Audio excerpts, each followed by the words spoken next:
Good morning, everybody, and welcome to another episode of World of Warcraft. My name is Dratnos, and today we're going to be doing some questing up by Garen's Haunt. So, let's see what we have here. While you were collecting samples for me, my experiments led me to realize that more reagents would be required for this new disease to spread properly. Poisoning some hapless victim is child's play, which we've partaken in quite frequently. Plaguing an entire world proves to be a bit more complicated. I will need several scales from murlocs in the vicinity. You will find the creatures ambling brainlessly along the coast to the north. Okay. And Hi, you're a tall one. Maggots is a foul beast, even by Gnoll standards. He leads a band of renegade Gnolls through the land, tearing up the glades and stealing whatever corpses he can find along the way. Those are our corpses. We had plans for those.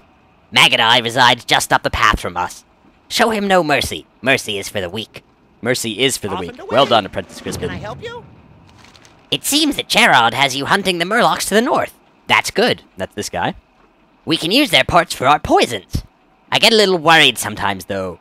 The vile fin spawning grounds are not far off Tirisfal's northern coast, so you'll probably notice several tadpoles among the adults on the shore. If these impressionable young Murlocs were to seek revenge against us, that could ruin us. Go chase them and show them that the Forsaken and the Horde are not to be trifled with. You have a great day now. Okay, so, let's go kill Maggot Eye. I assume he's up in that little house, as said in the quest text. The nice part about reading the quest text is that I actually read the quest text. Very true, and there it is, Maggot Eye. I like, playing through this game, I rarely ever read quest text, but it's a cool little mechanic. I hope it's as enjoyable for you as it is actually for me. Let's charge in through here, take down this little mongrel, start applying DPS to him. DPS is the, oh goodness, there's Maggot Eye. Okay, let's kill this eye and run. Run. Let's get a victory rush so that we can get a little bit of heals. Keep running off to the side here, and hopefully we can keep it so that whenever he hits us, yeah, there we go. You see we just blocked there, because technically he's in our front arc, which is good, because that means that we can block. And we need to get out of here before he can deal a killing blow on us. Please? Oh, nope. Did not work. Okay, well, at least we're closer to our corpse. Actually, that's not necessarily a good thing.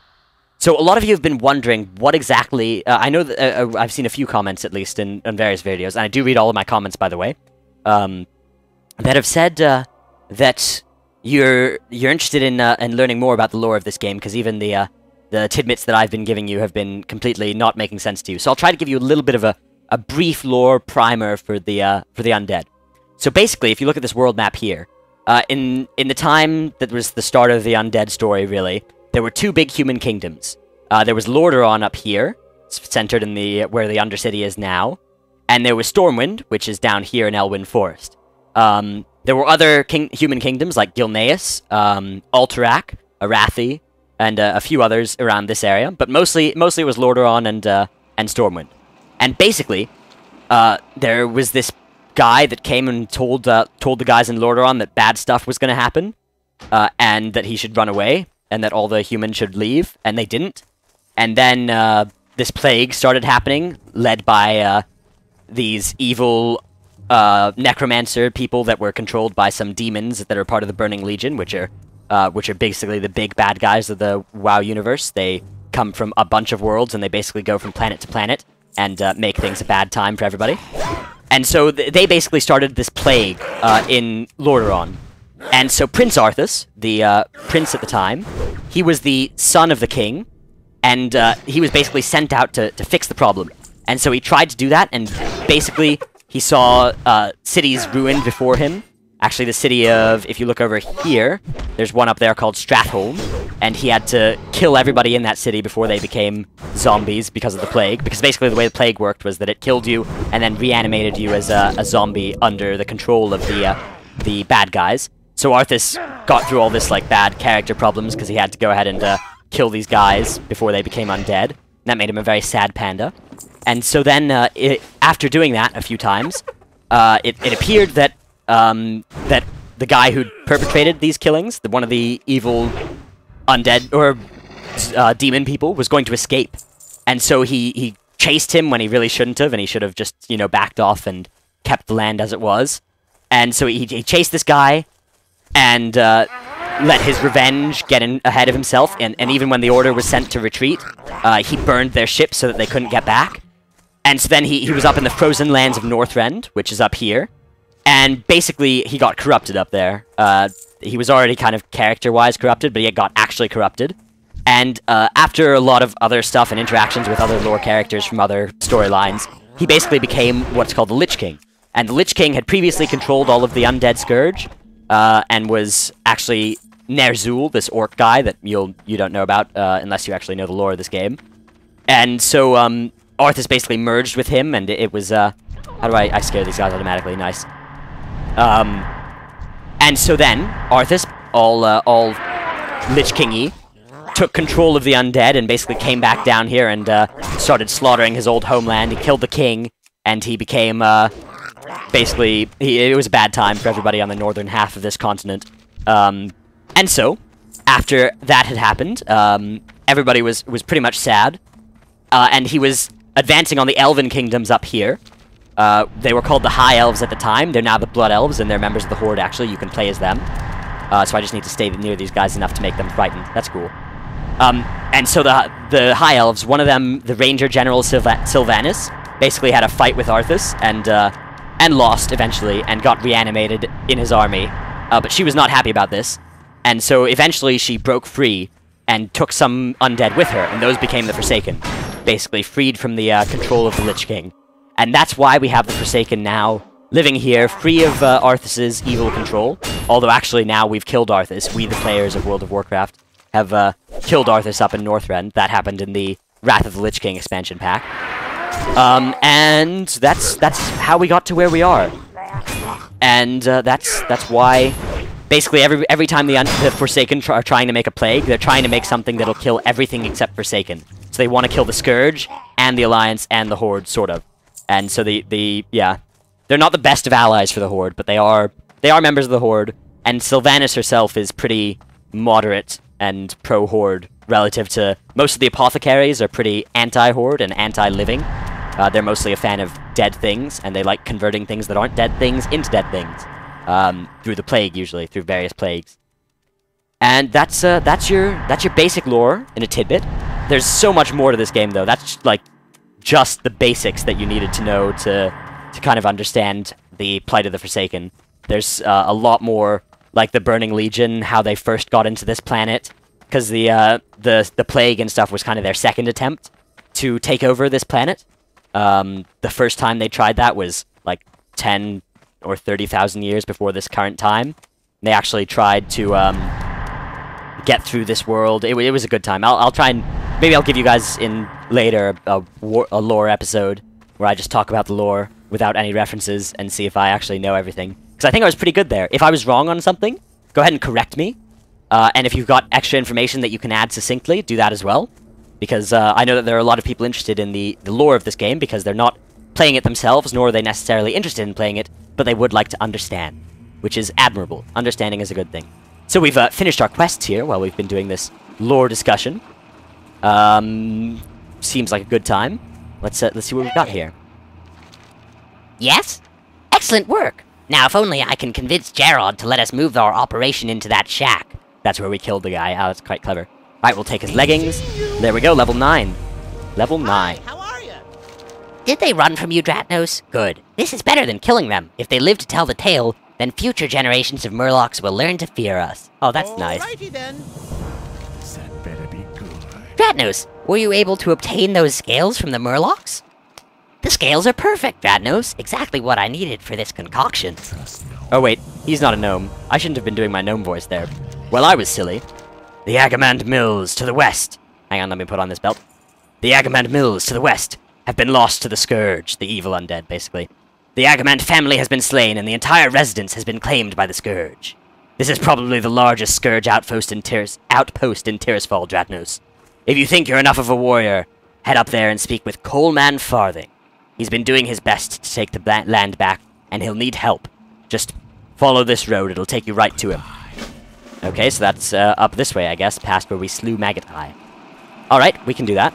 So I've got good news. Wow, I've got quite a bit of mail from different people here. For those of you wondering how you can join this guild and whether this game has a free trial, yes, This game does have a free trial. It's free to play up until level 20. You can download an account. Just go to like Warcraft.com is I think their portal for people starting free trials.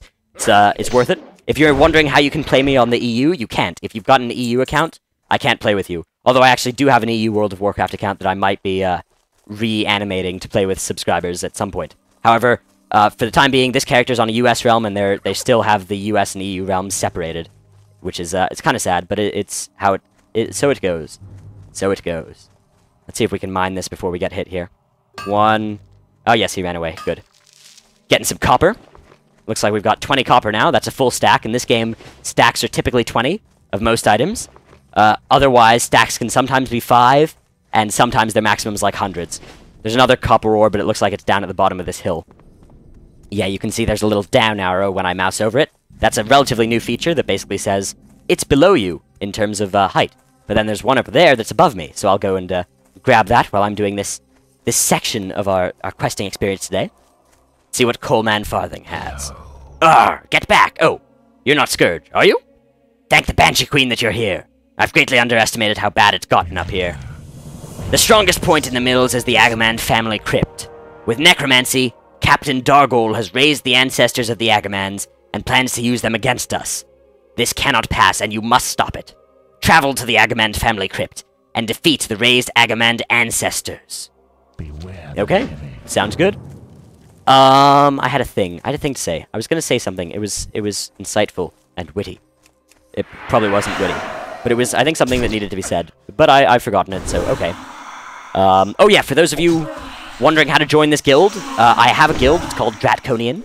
You can join it just by, if you type /who-drat, it'll show you everybody who's online that has Drat in either their name, which will be me, or people who've started a name that has Drat in it, which I'm sure that some of you have, or anybody in a guild that has Drat in it as well. So if you just log into this server, Draktheron US, and do /who-drat, and you see anybody in the guild Dratconian, you can whisper them and they should be able to invite you to the guild. Everybody in this guild actually has invite power. And this weekend, this Sunday, what I'm going to be doing, there's some good news for you, is I will be doing a stream of this after the regular Misfits Minecraft stream. Nearby Gamer, myself, Nearby Gamer's wife, Alpha Teal, and Deadman will be doing a few dungeons maybe, or something like that. We'll all be like level 15 or so, and we'll have some fun in this game here. We'll do some exciting stuff, play some things, do some killing, and that's going to be Sunday. I'll hopefully record that as well for video for posterity, so you can all see that.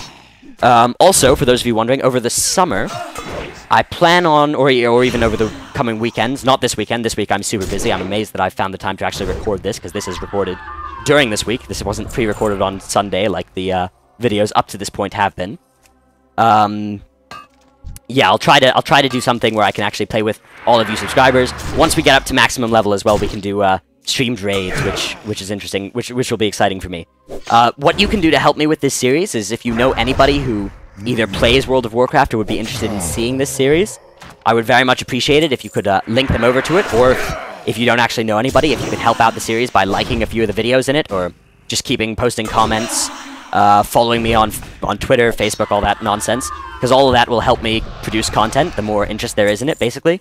I'm sure you'd understand if the more people are engaged and involved and egging me onwards, the more I can produce, because it's more happiness for me, and it's also easier for me to do multiple, like, raids. I'll need a lot of people that are good at this game for, so hopefully we can start luring them in now, people who know how to play this game. Furthermore, if you're interested in Scrolls of Resurrection or Recruiter Friend, as of this point, this was recorded a few days before it comes up, probably, because I've still got a little bit of a buffer from those Sunday pre-records. I will be attempting to yeah, I should still have some Scrolls and some Recruiter Friends.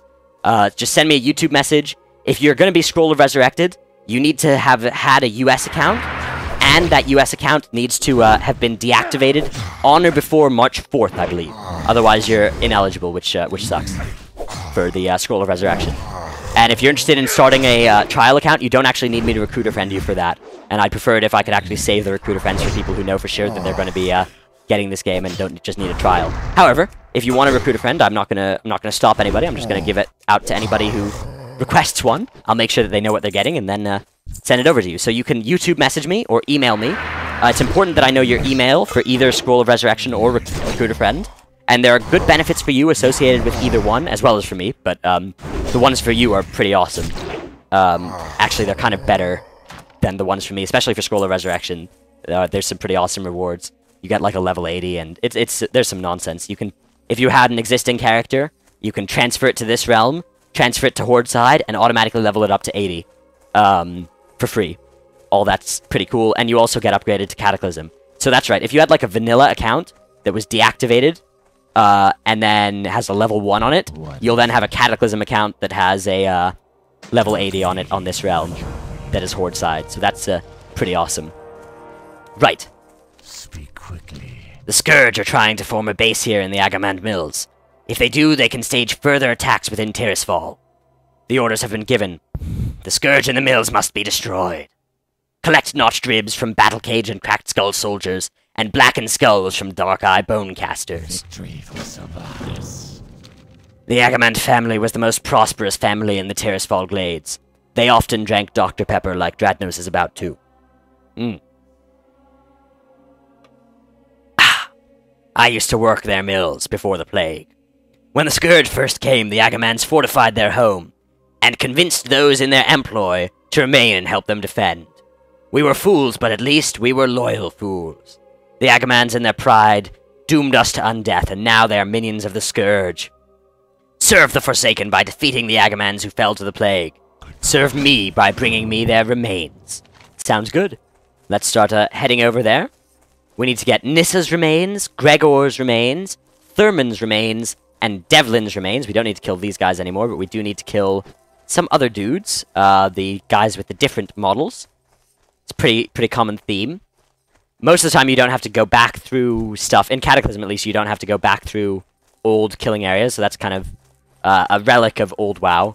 Usually you don't have to, walk back through old killing grounds as frequently as you used to.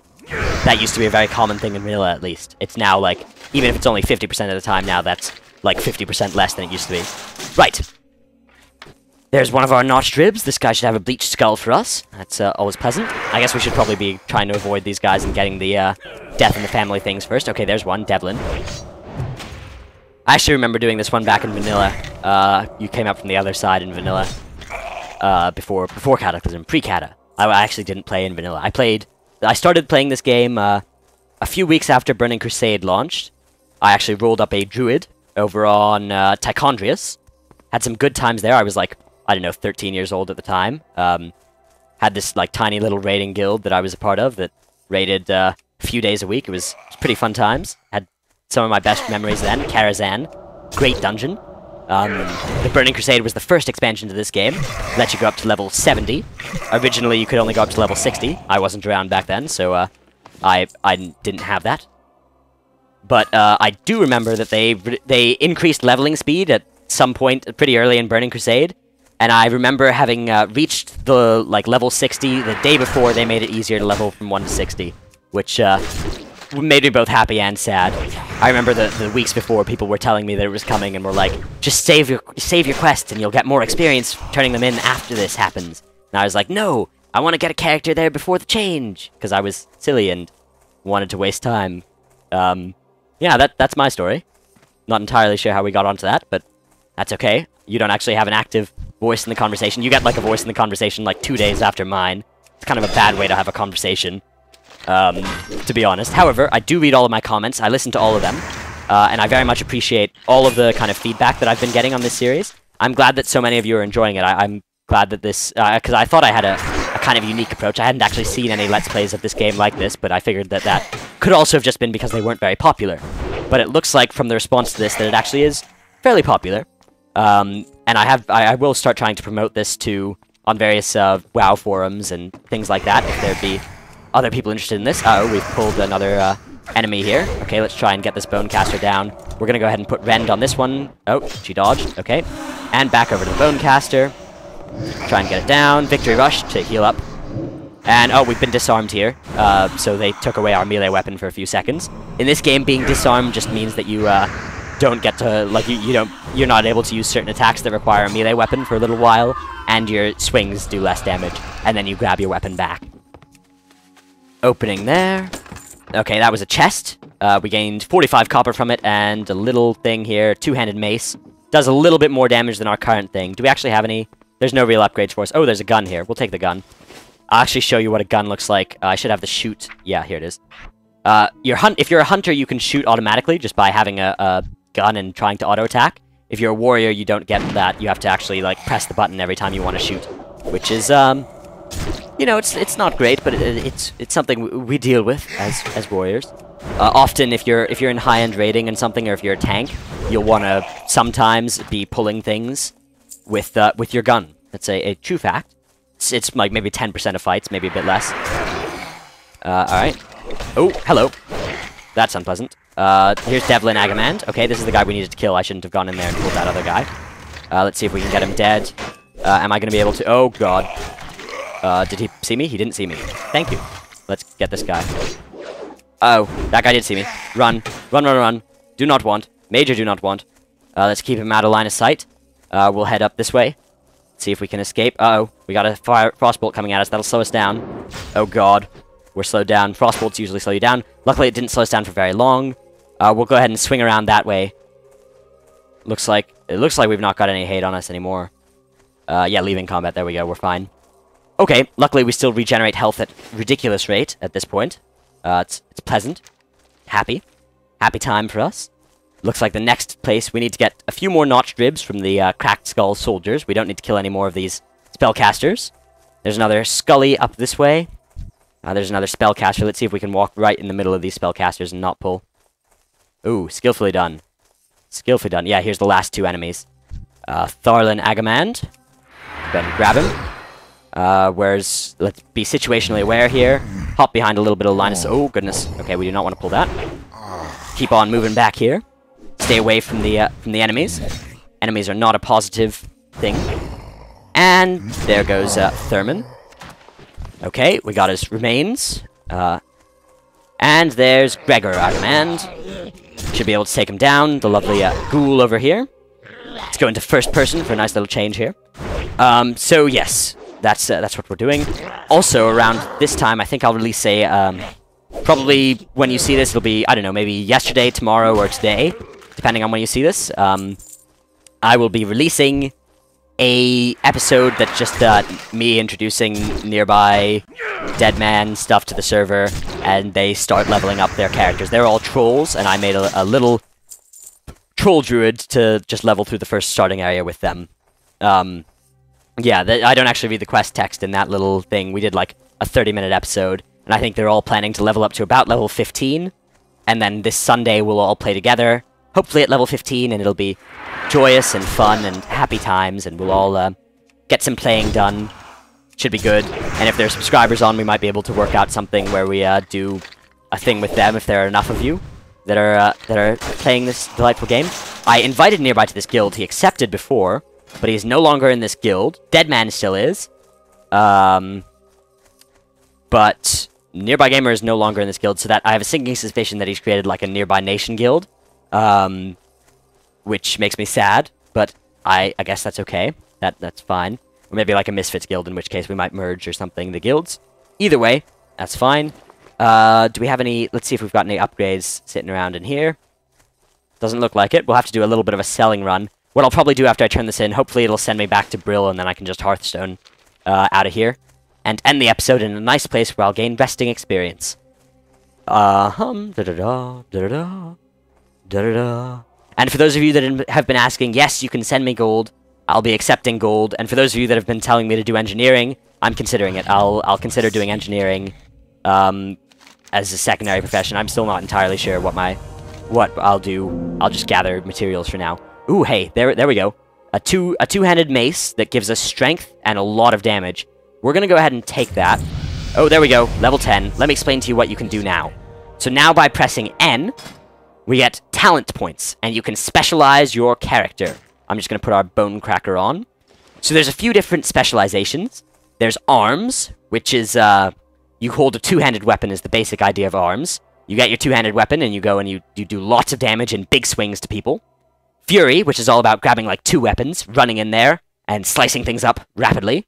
And there's Protection, which is all about pulling out a sword and a shield, taking things down slowly, but not ever dying ever. And I think we're going to end up going Protection here, actually. So I'm going to re-equip my Lumberjack Axe and my shield, as nice as this two-hander is, because I think we want to go Protection. We'll go Protection, and now you get all of these different specializations available. You can only go down your main tree until you reach here, and then you can start taking some side specs. We gain 1 talent point every 2 levels, and I'll take, let's see, so there's Insight, which will increase the crit chance of my Heroic Strike ability, which I don't have yet, and gives it a chance to cause the next Heroic Strike to also be a critical strike if the first one was a critical strike. And then they don't re-trigger that. Okay, so I'll probably take that later, but I don't have Heroic Strike yet, so that seems kind of silly. Toughness increases armor values from items by 3. Yeah, I think that's kind of a no-brainer. That's such a good 3% extra armor is useful. And Blood and Thunder, which is when you thunderclap a target affected by your rend, you have a chance to affect every target that was hit by thunderclap with rend, which is also good. That's kind of a thing if you're taking multiple mobs at one time. And just by selecting the Protection spec as well, we gain Shield Slam, Sentinel, which increases our stamina, block chance, and our rage from being hit. And Vengeance. Rage is again the thing we use to cast things.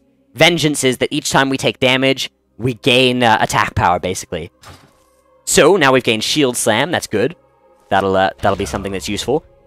Shield Slam will, every 6 seconds, we can hit them with our shield, and dispel a magic effect on them, which is good if they've got, like, some useful magic things on them. And we do need to return to Brill. So we're gonna go ahead and use our Hearthstone here, return to Brill, while I take another refreshing drink of Dr. Pepper. There we are. It's worth noting that this is actually the place where I bound. If I stood over here when I'd taken this bind request, I'll now be teleported to over here. It doesn't, like, send you to her, it sends you to where you bound, which is, interesting. It's worth knowing. There's nothing down there, that's just the Warlock stuff. Derp. I'm gonna go ahead and, talk to the Profession Trainer here, just see if I can learn anything new in mining. Nope, I need to be level 50 in mining before I can learn any awesome smelting stuff. I'll keep Bonecracker for actually, no, I'll sell it, because if I'm leveling with my sword and shield, I'll be, just keeping that at all times out. Later on, you can take a secondary specialization, but for right now, we only have the one. Ooh, Slumber Sand. Alright, this is something we're gonna keep for a while. Actually, it's unreliable on targets above level 30, so we'll use it soon. I'll put it on my hotbars. Basically, the way it works is that, this is a special item you get from one of those quests that we did. And it puts an enemy to sleep for up to 20 seconds, but if we damage them, it'll make them go awake. So that's a good little thing to have. Kind of useful, kind of cool, kind of a nice little gimmick. Pretty much every starter zone has one of these kind of cool gimmicky items. And I know they didn't used to, oh wow, this one actually, if you mouse over it, the tooltip is bad. It says doodad _ general chair low end 2, which is, they should just say chair. So that's a little bit of a thing that slipped past the WoW design people here. The fetter of Scourge hangs about you, Dratnos. What is it you seek? Devlin Agamand, is that him you carry in your sack there? Ha! Yes, I know what Coleman wants to try, and I want to try it too. I hope you're prepared, Dratnos. And we're going to be doing the next quest, next episode, today, or in this game. This might be the last episode for a few days. I might not be able to get to record anymore until, like, Saturday. So if this is before then, and you're sad because there might not be a few the next few days, please be patient. I have a super duper busy week. Thank you, everybody, for watching. I hope you've enjoyed this video. If you did, I would appreciate a like. Otherwise, if you dislike this video, a dislike is one way of getting across your negativity, which is, I listen to those, but that makes me very sad. I also read all of my comments, so if you have a constructive criticism thing or something that annoyed you about this episode, I'd much prefer it if you just wrote a comment, because I do read all of those, and it makes me happy when people leave constructive comments, but don't downvote the video, because that makes me sad. Right. Thank you everybody for watching. This has been Dratnos. Goodbye.